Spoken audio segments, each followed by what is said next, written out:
So today we will hear from Ken Ing. Ken Ing.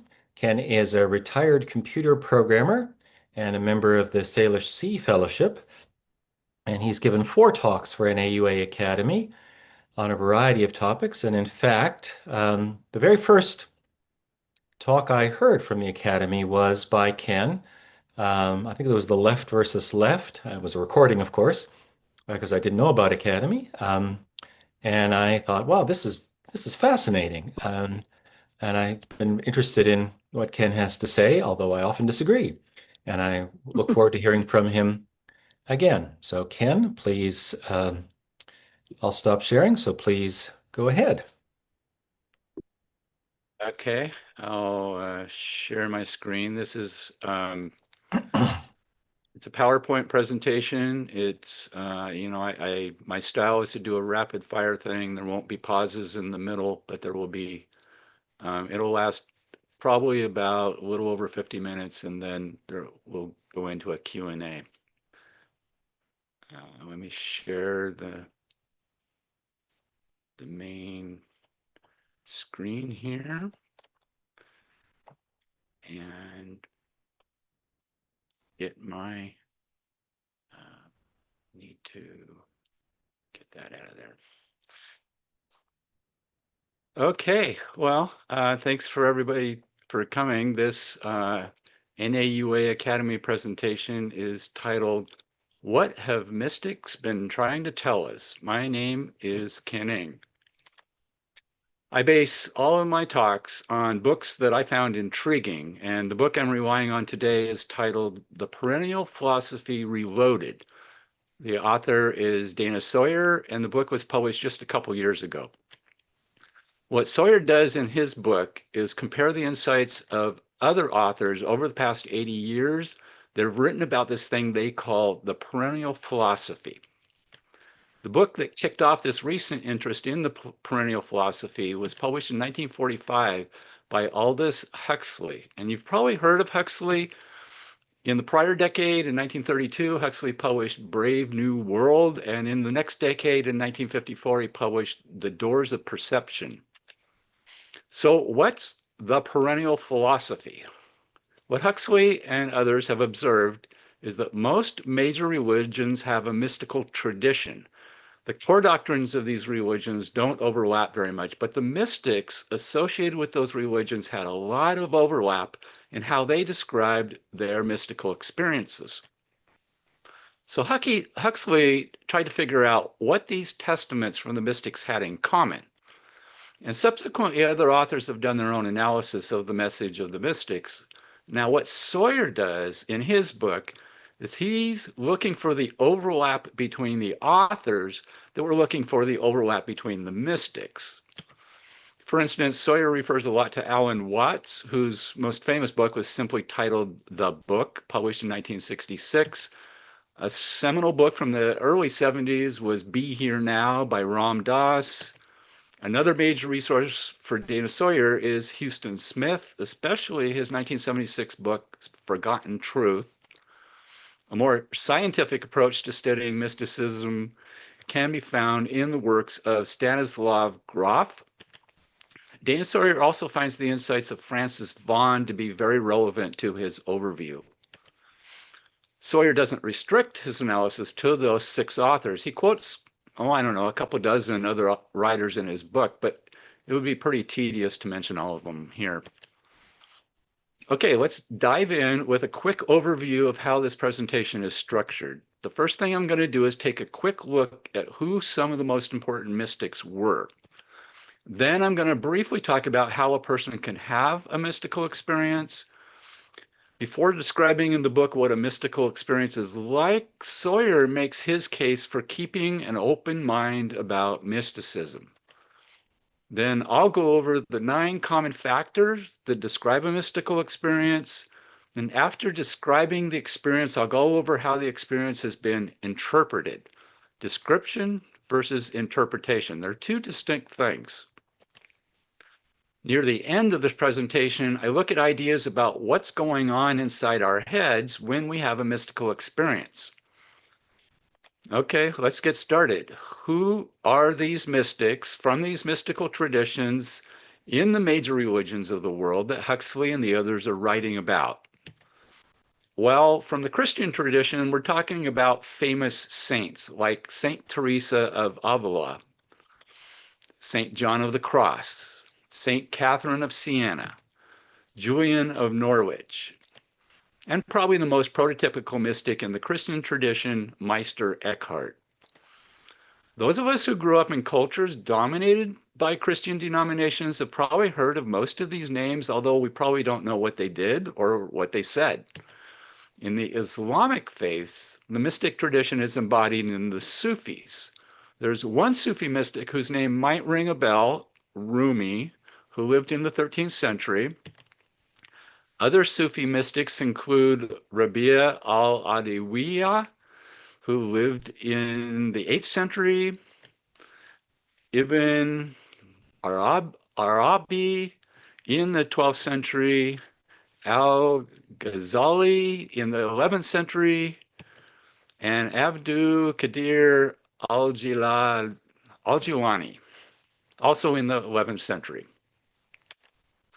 Judaism also has a mystic tradition known as Kabbalism. Jewish mystics include Shimon Bar Yochai in the 2nd century, Abraham Abdullahiah from the 13th century, Moshe Cordero in the 16th century, Isaac Luria from the 16th century, and Baal Shem Tov in the 18th century.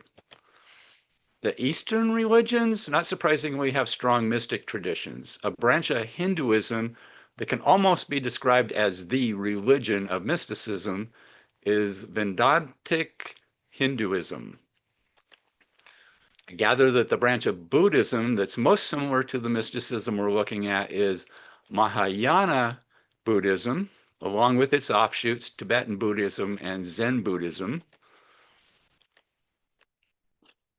Taoism, founded by Lao Tzu way back in the 6th century BCE, has aspects that are similar to the mysticism we'll look at today. Sikhism was founded about 500 years ago and includes beliefs aligned with mysticism.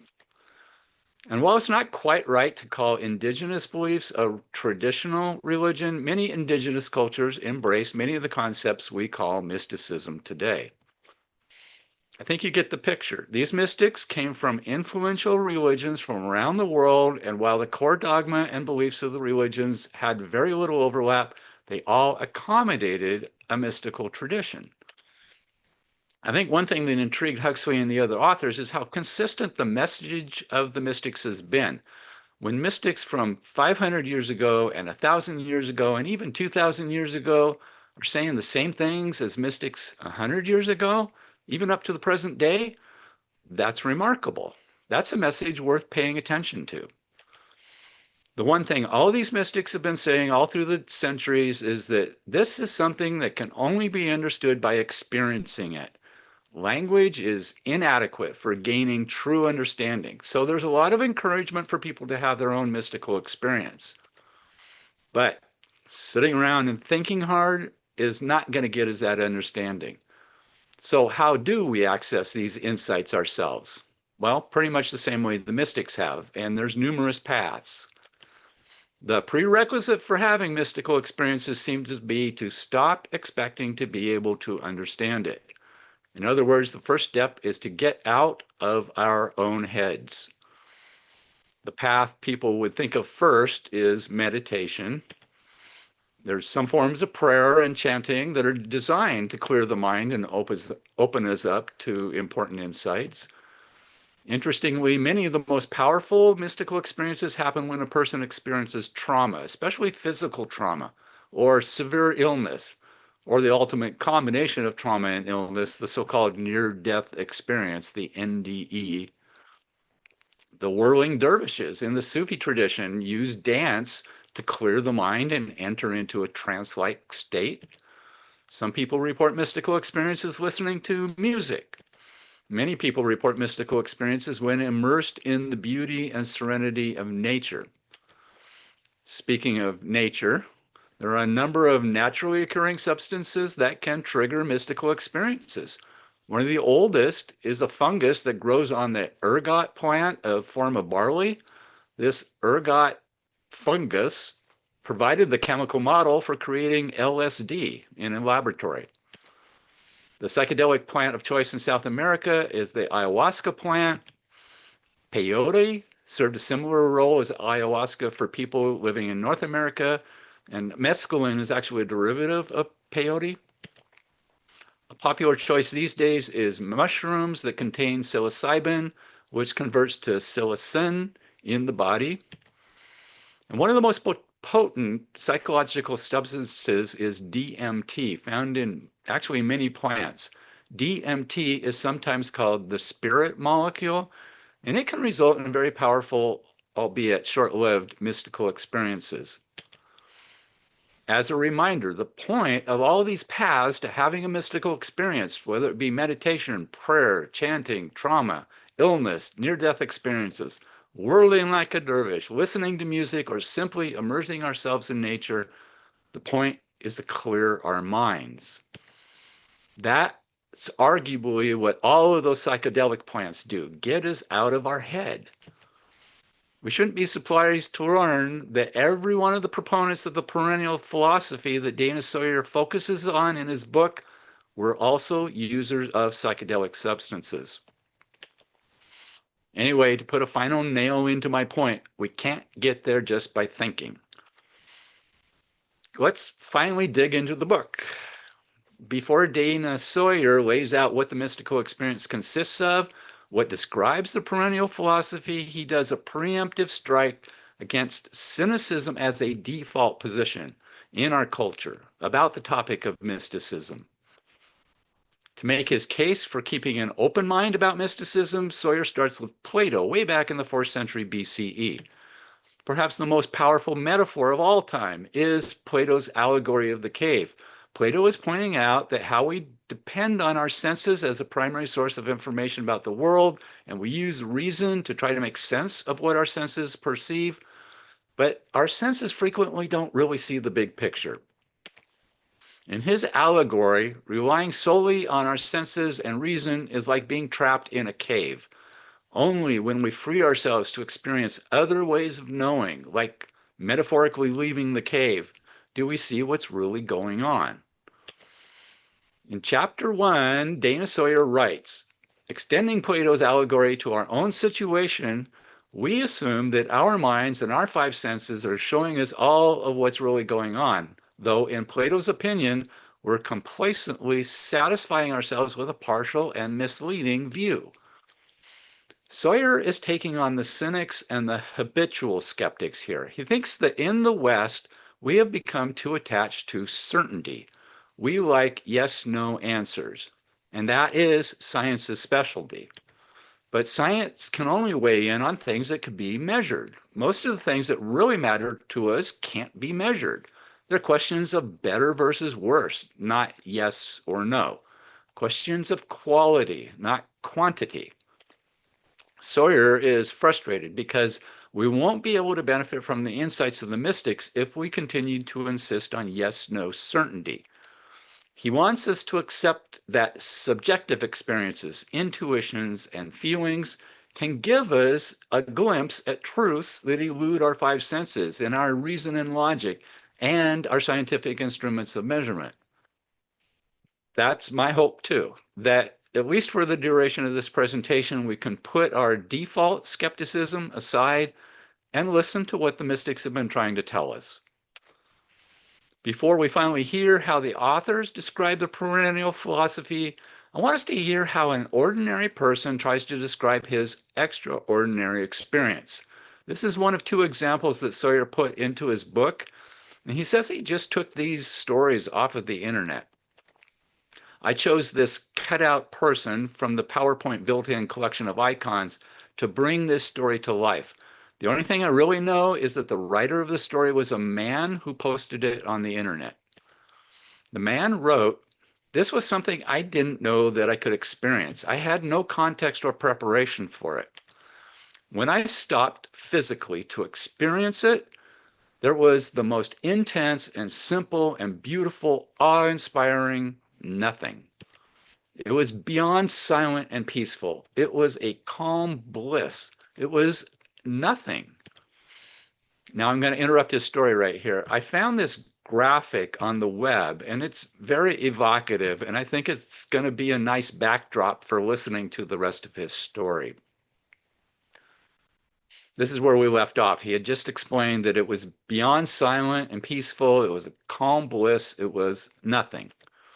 To give that nothing qualities takes away from how nothing it was. Silent, but that implies noise not being there. It was absolutely nothing. It was a cocoon of a void, and I was that void. But instantly, it was also everything. I was everything, connected and a part of the whole, and also the whole of the whole.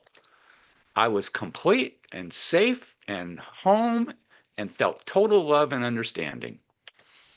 It was the key defining moment of my life, but also simple, pure, and unremarkable. And that was the stunning thing, that it was so comfortable and natural. I glimpsed something. My key thoughts were of infinity, and everything is nothing, and nothing is everything. It was 100% positive, and I felt like I'd been let into a secret that had been in plain sight the whole time. I just hadn't known how to see it, even though I had seen it and said it and known about it. This was an integrated experience of being it. One, nothing, everything, infinity, no time or place, just all and nothing.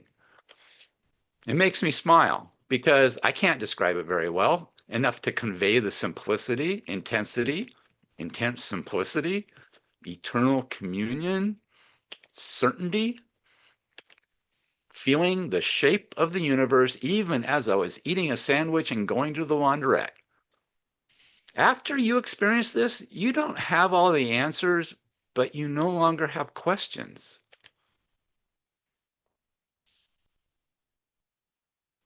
I'm going to take back the microphone here. Obviously, it's very challenging for people to describe in words their experience. So what are we to make of all this? We're finally ready to proceed to Chapter 2, titled Waking Up. Sawyer provides a checklist for how mystics describe their mystical experiences.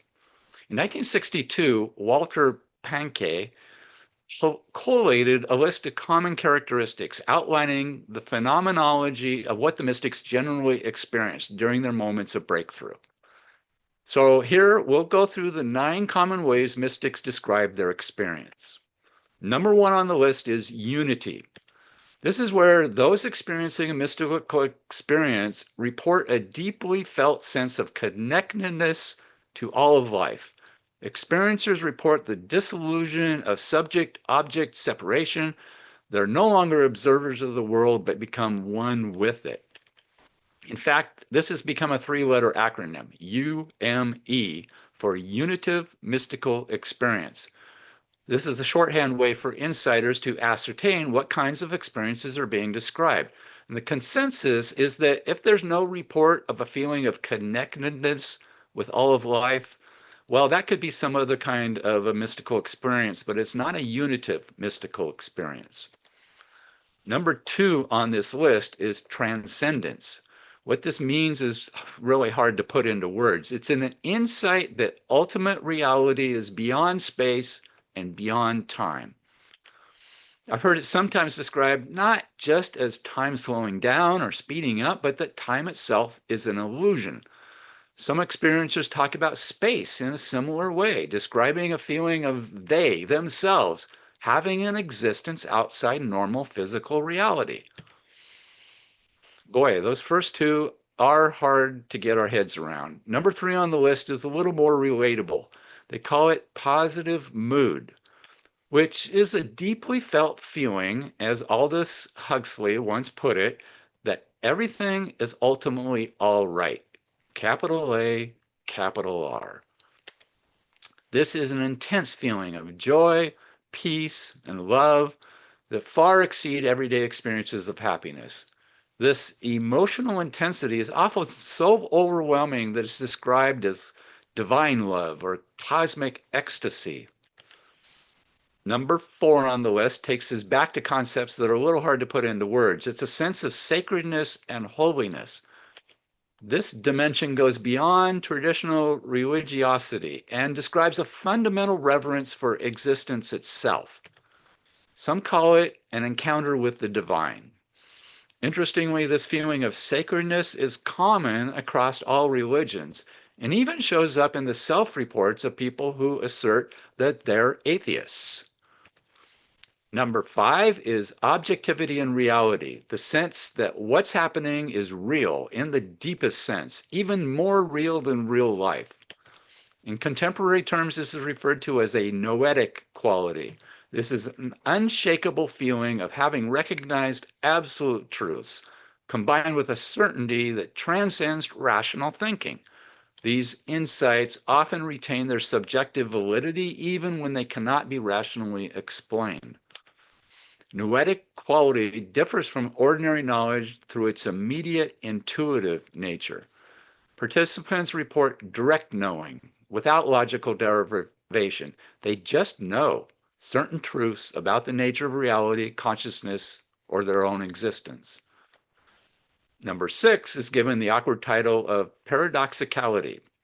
One example of a paradox is how one might simultaneously feel during the experience infinitely significant and insignificant. Remember that story I told earlier that the author copied off the internet? The man reported feeling that everything is nothing and nothing is everything. That's a paradox. Feeling simultaneously like an individual and one with all is another paradox. Number 7, ineffability. This is an important one. This is the inability to describe fully what one is experiencing because what's apprehended exists beyond our usual conceptual categories of experience. Participants often use metaphors, poetry, or religious language to communicate the ineffable. Ultimately, language is just not up to the task. Number 8 is transiency, the tendency of the beatific vision to be of brief duration. Participants often describe a feeling of returning to ordinary reality, accompanied by grief over the loss and simultaneous gratitude for what was experienced. It's not transient like a dream where the memory quickly fades. Quite the contrary. These insights often have a long-term influence on life decisions and worldview. The last item in Walter Pahnke's list from 1962 is persistency. That's what I just alluded to. The unitive mystical experience often results in persisting positive changes in one's attitude and behavior. That leads to talking about the goal of having mystical experiences. In the book, Sawyer says that perennialists are of the opinion that behavior improves because human life in its very nature has an inherent goal. And mystical awakening, especially in its form of the unitive mystical experience, the UME, reveals that goal. Enlightenment sets life into a fresh context triggered by a broader perspective of what life's about. Those categories have become widely accepted. Unity, transcendence, positive mood, sacredness, ineffability, paradox, noetic quality, and transiency. There are now serious attempts to do scientific studies of mystical experiences. People studying the phenomenon have developed a questionnaire, commonly consisting of 30 questions, that try to zero in on the first 8 of those characteristics we just went through. They can't rate the 9th characteristic, persistency, because, well, that can only be assessed over time. I grabbed this matrix off the internet. It compares different tests and questionnaires with the 30-question version of the mystical experience questionnaire, the MEQ30, shown in the middle. I found on the internet a version of the MEQ30 so we can get a sense for how they're trying to standardize an assessment of something that's so subjective and hard to articulate. Participants are asked to respond to each question, reporting whether they had extreme feelings of the sort that the question describes, or just strong feelings of that sort, or moderate, slight, so slight they can't decide, or simply no experience of the feeling the question is asking about. Question number 1 is, did you feel a sense of freedom from the limitations of your personal self and feel a unity or bond with what was felt to be greater than your personal self? Question number 2, did you experience pure being and pure awareness beyond the world of sense impressions?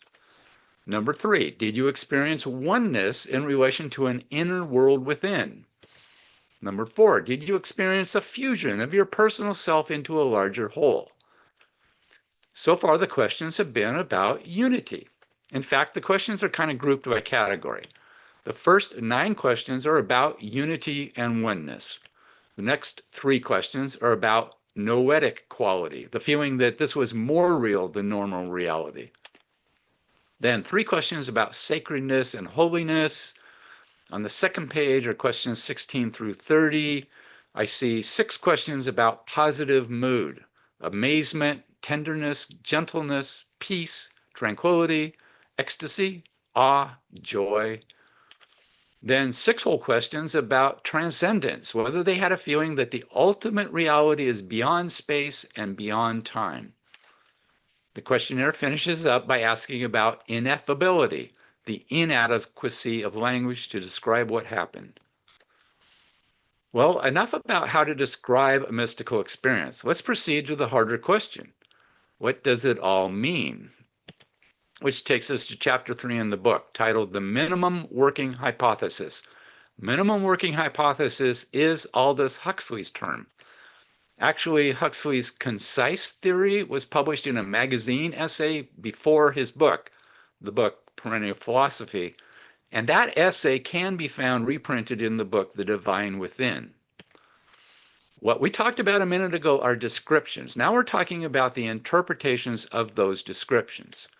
Huxley drafted a theory of what the mystics' experiences and interpretations held in common, beginning with their agreement that the unitive experience matters more than any theory about it.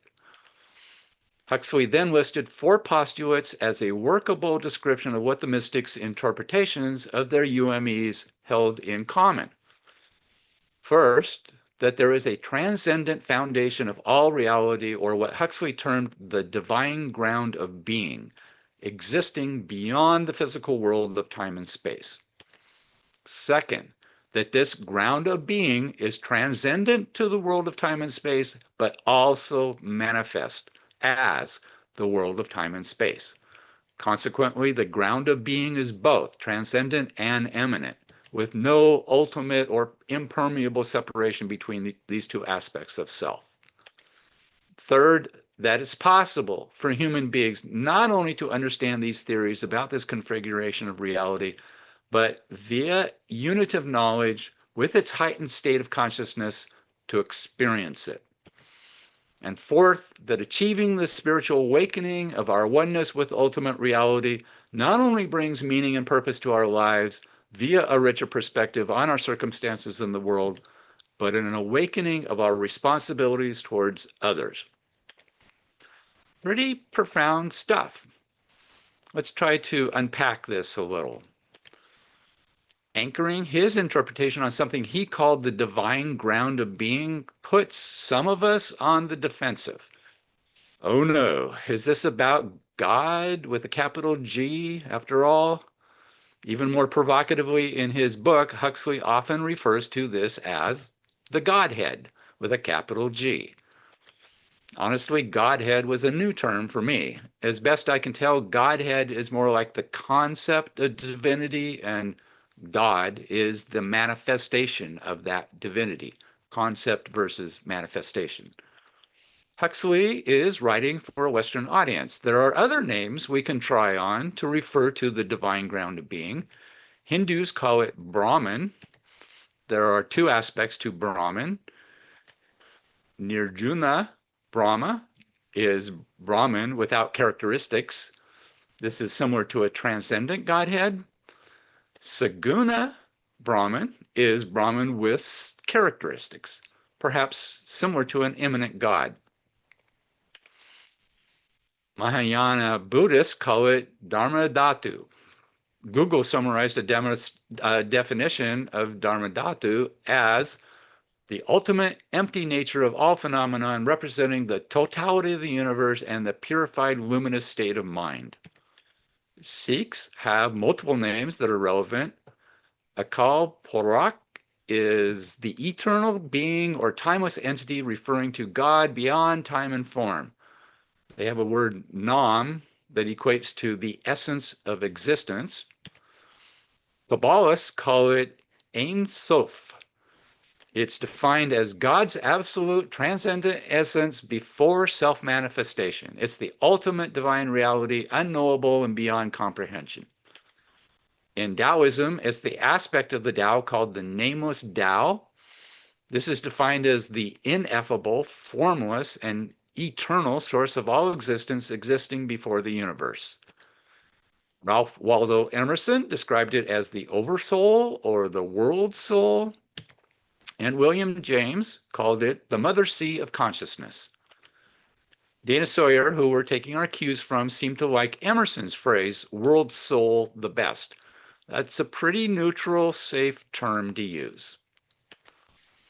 A contemporary theory that I find really intriguing is that the ground of being is consciousness, that the fundamental essence of the universe and everything in it is consciousness.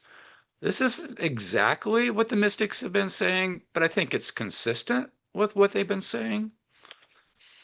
Well, enough of our attempt to define the undefinable. Let's move on to part 2 of Huxley's minimum working hypothesis. Transcendent and immanent.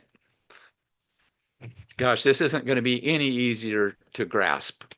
The interpretation is that the divine ground of being is both of this world and not of this world, with no ultimate or impermeable separation between those two aspects of self. Talk about a paradox. I need to reemphasize how the core insight of mystical experiences is unity. This is a feeling that all is one. Crucially, we are part of that oneness. There's no separation. Again, we have a paradox. Everywhere we look, we see separation. Our consistent experience is one of separation. We experience an identity we feel is distinct from all that it is. How can we be both a distinct manifestation and simultaneously part of everything else? The analogy Sawyer uses is waves in an ocean. The one becomes the many, just like one ocean can rise up into multiple waves. Our distinct selves rise up from the ground of being. The ground of being is also the ground of our being. Feature 3 of the minimum working hypothesis is that we are capable of experiencing and even understanding this reality, this oneness. Our awareness of our oneness with everything and everyone, including our oneness with the divine ground of being, sets the stage for feature 4, where its impact on our life will be manifested. But before we go to feature 4, I want to linger on a subtle implication of feature 3. Huxley has obviously concluded that the unity of mystical experience is real in the aggregate. He has moved beyond doubting the mystics. All of these authors have given the mystics in the aggregate the benefit of the doubt. I suspect that having their own mystical experience via psychedelic substances helped erase their doubts. Sawyer quotes Frances Vaughan as writing about her journey with psilocybin. She wrote, "My perceptions seem to have shifted from a flat, two-dimensional intellectual understanding of the literature to a three-dimensional sense of immersion in the mystical reality. The perennial philosophy and the esoteric teachings of all time suddenly made sense. I felt I had been offered a glimpse into the nature of reality and the human potential within that reality." These authors appear to trust that other experiencers can tell what is real and what is not. When we wake up from a dream, we realize that our waking life is more real than the dream. We can tell the difference. If a colorblind person suddenly started to perceive colors, they would think, oh yeah, this is real. If a person had their sense of smell activated for the very first time, they would know that odors are real. A deaf person hearing music for the first time would know that it's real.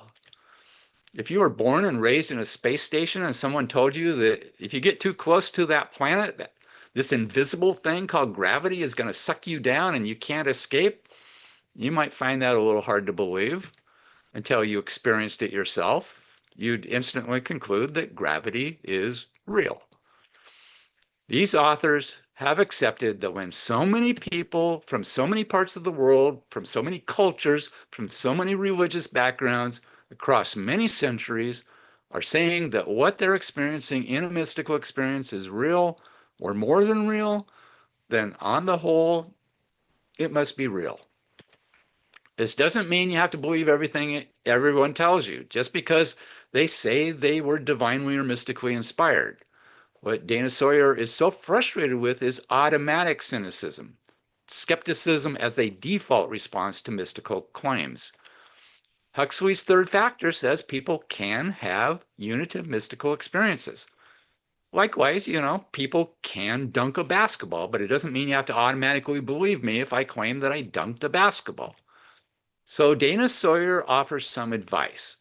Assess what you hear by whether it rings true to you.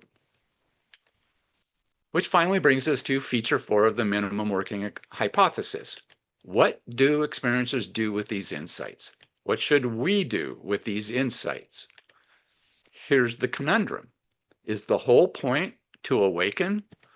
Is having the unitive mystical experience, to have that experience of oneness, of transcendence, of sacredness, of the noetic quality of something more real than our reality, of an all-encompassing joy and peace and love, a feeling that everything is all right, capital A, capital R? Is that the whole point? Is that awakening itself the ultimate goal? Or, and this is my personal stance, is the unitive mystical experience a means to an end? Point is not the awakening itself. The point is what we do with this new insight and understanding. Isn't the point to have the UME affect how we relate to and act in the world? I personally have a real problem with the stereotype of a guru in a cave being the accepted and respected response to mystical enlightenment. Sawyer's first comment about Factor 4 in the book is that perennialists generally believe that achieving an awakening via an upgrade in our state of consciousness is the end purpose towards which all human life aspires.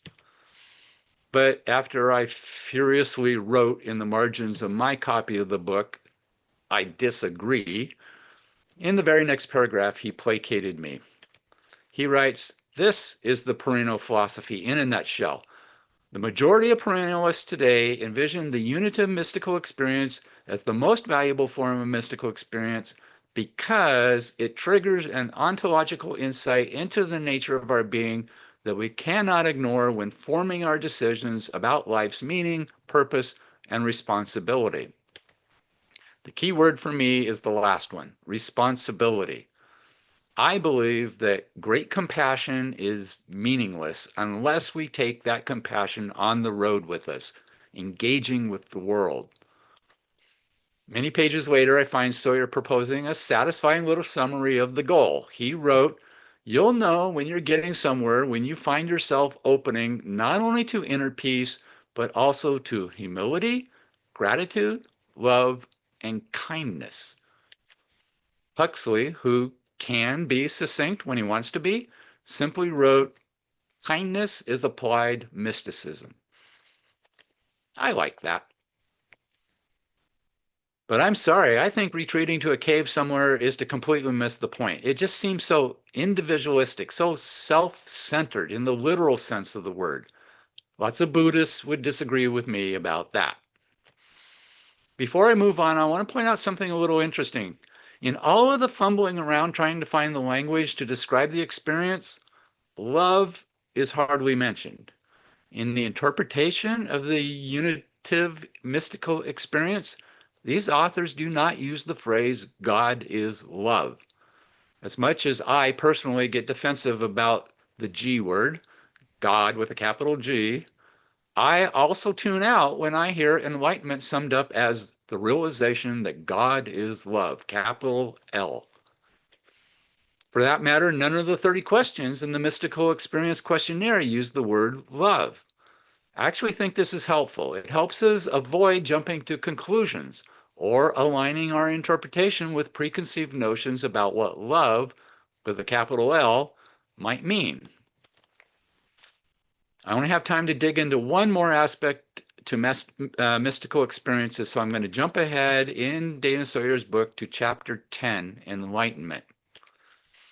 What's going on inside our heads when we have a mystical experience? This isn't a question the mystics even try to answer. For the mystics, it's beside the point.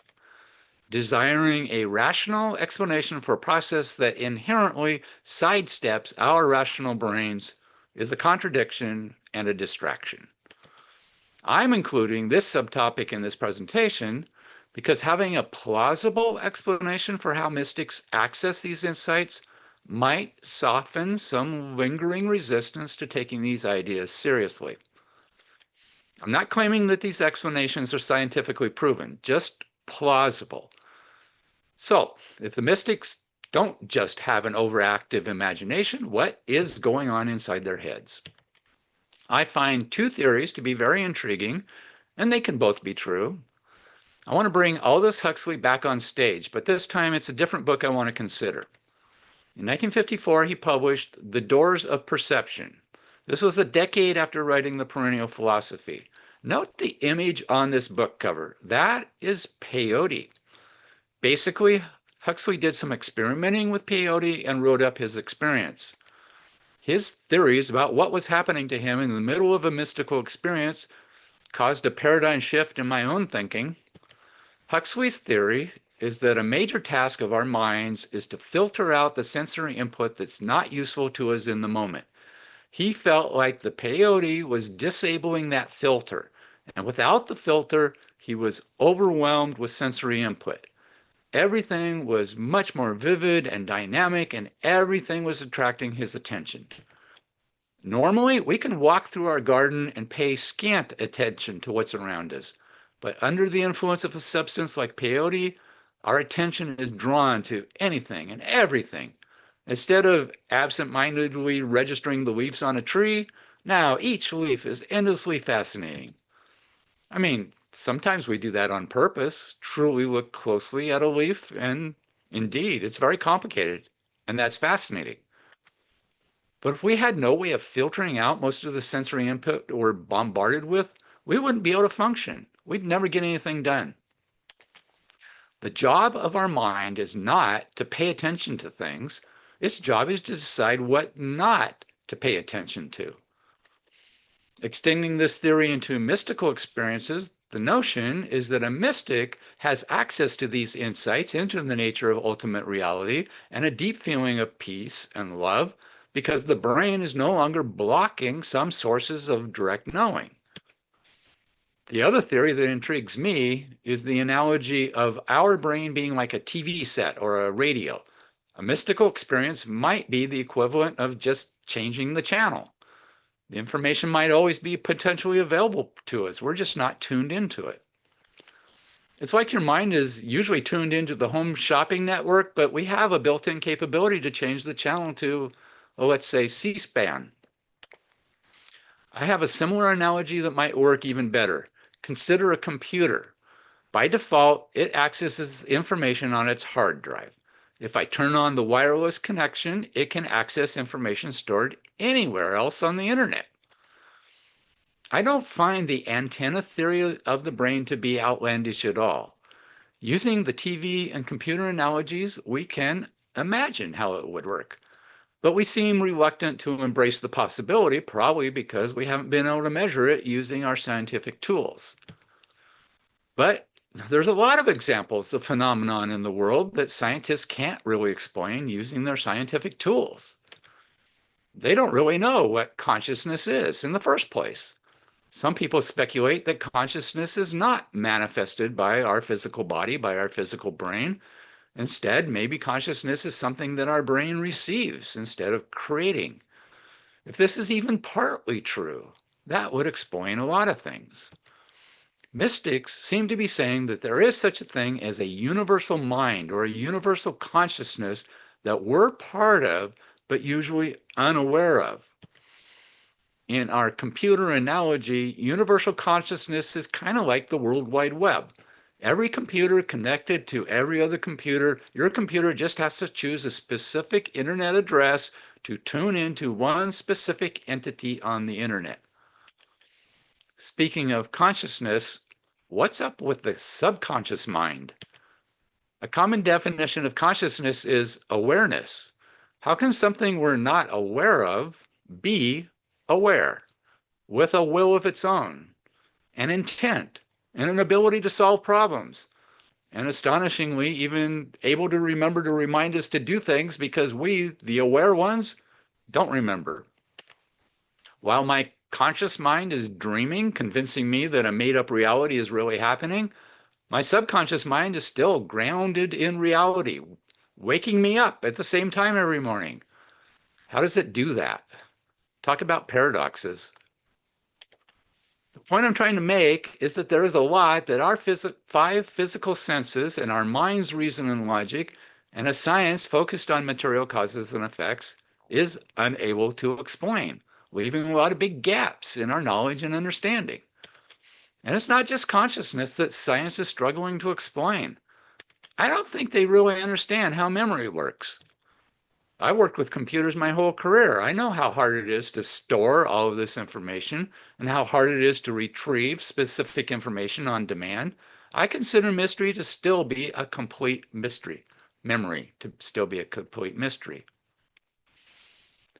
Vedantic Hinduism has a yoga practice that considers the self to be composed of 5 different layers, with the mental body being distinct from the physical body. I don't want to go too far down that train of thought in this presentation, but my point is that I consider memory to be an unsolved mystery, and there are alternative esoteric ideas that could be considered. Shifting my focus, I would say that science is justifiably proud of the discovery of DNA as the mechanism for passing traits forward to offspring. But how does instinct get passed along? Instinct is knowledge. These sea turtles in this picture are sometimes only a few hours old. Yet, operating on instinct, they wait until it's almost night. Then, as a group, they rush to the sea as fast as they can crawl. Once in the sea, they swim like mad to get to deeper water. How could this instinctual knowledge get into the DNA in the first place? Maybe, just maybe, baby sea turtles have access to knowledge that's not stored in their own physical brain. So many questions, so few answers. I'm trying to make the case for reasonable doubt. Reasonable doubt that our 5 senses, our mind's reason and logic, and our science focused on physical explanations for cause and effect can explain the ultimate reality about the existence of the universe and our existence, the existential part of us. By relaxing our desire for certainty, by opening ourselves up to other possibilities, we might find interesting alternative theories that could explain a lot. Certainly, if we can conceive of our brains as partly being a receiver, then it makes a lot of sense that meditation or prayer or chanting or trauma or illness or NDEs or physically induced trances or music or immersion in nature simply allows our brains to tune into a different frequency. Sticking with this theory, it makes us wonder whether psychedelic substances turn on a receiver or inhibit the brain from blocking a receiver, turning on or unblocking. The result would be the same. This is how these two theories, that the brain is a filter and the brain is sometimes a receiver, can actually both be true. This would also explain why mystical experiences are fundamentally an experience, not a mental exercise. We can't get from here to there using only the tools of reason and our five physical senses. I want to remind you that this question, what's going on in our brains when we're having a mystical experience, is not a question the mystics even try to answer. There's so much more I could say about the insights of the mystics, and there just isn't time in this presentation to do more exploring. But I really got a lot out of Dana Sawyer's book, so if I've piqued your interest, I certainly recommend you read the book yourself. I just covered the first 3 chapters plus chapter 10 and hardly did them justice. In part 2 of the book, Sawyer explores these concepts even more deeply. In chapter 4, he takes on the question, who are we? Where he looks at what the perennialists say about our existence as human beings. In chapter 5, he asks, where are we? Contemplating the nature of the universe and our relationship to it. Chapter 6 explores where are we going, where he dives deeper into the question of what the point of a mystical experience is. Chapter 7, how do we get there? About the different pathways to this kind of enlightenment. I found so much food for thought in those 4 chapters. In fact, maybe this is a perfect time for a quick review of the analogy of waves on an ocean using those 4 questions. Where are we? In an ocean of consciousness. Who are we? We are waves in that ocean of consciousness. Where are we going? Well, not to retreat to a cave. The goal is to positively affect how we relate to the other waves in the ocean of consciousness. And how do we get there? By tuning into a different channel. That's my 21st century interpretation of the perennial philosophy. But wait, there's more. I've only covered half the book. In part 3, Sawyer explores the implications of the insights of the mystics on specific topics. There isn't time to explore these in depth in this talk, but I wanted to at least mention them. How do these insights affect how we think about traditional religion? How do we reconcile the divine ground of being with the traditional concept of God? I touched briefly on chapter 10, where he kind of circles around the question of what the mystic mind is really tapping into. Chapter 11, he gets on his soapbox about the limits of science's ability to provide all of the answers to our questions. Chapter 12, love. 13, psychology. 14, nature. 15, art. The insights of the perennial philosophy affect how we think about all of those things. He finishes up by bringing us up to date on how salient the topic of mysticism is in our culture today. The book was written in 2024, so it doesn't feel dated at all. I want to end by taking a stab at answering the question, what have the mystics been trying to tell us?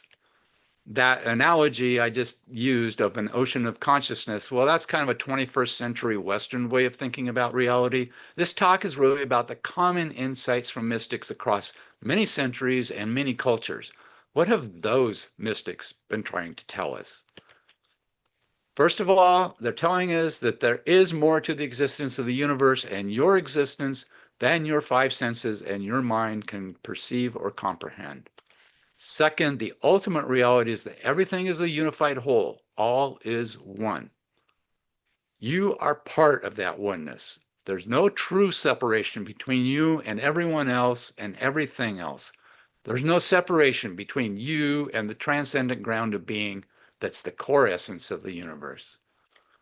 When you quiet your mind and tune into a greater consciousness, you can directly experience these insights. Reason can't get you there. Language can't bring it back to you. Finally, I think most mystics would hope that an awareness that we are all one manifests in a greater compassion for all fellow human beings and a reverence for nature and a feeling of inner peace that everything is all right, capital A, capital R. But what to do with the mystical experience is ultimately up to you to figure out. There is no one right answer. And that is the end of my presentation.